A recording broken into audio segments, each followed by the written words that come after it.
ভগবান সত্য। ভগবানের মহাবাণীগুলিও সত্য। জ্ঞান পিপাসু মানুষেরা ভগবানকে চিনতে পারেন। ভগবানকে চিনতে হলে জ্ঞান চক্ষু বা তৃতীয় নেত্র অন করতে হয়। ভগবান মানুষ নন, তিনি সৃষ্টিকর্তা। সংসারে থেকেও ভগবানের প্রিয় পাত্র হওয়া যায়।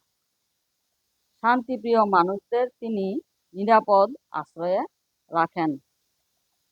আধ্যাত্মিক পথে চলা মানুষদের মন উঁচুতে থাকে, অর্থাৎ তারা মনকে ঈশ্বরের নিকট জমা দিয়ে দেন। ফলে সুখ দুঃখ, মান অপমান, জয় পরাজয়ে তাদের মন একরস স্থিতিতে থাকে। মন হালকা এবং খুশিতে ভরপুর থাকে।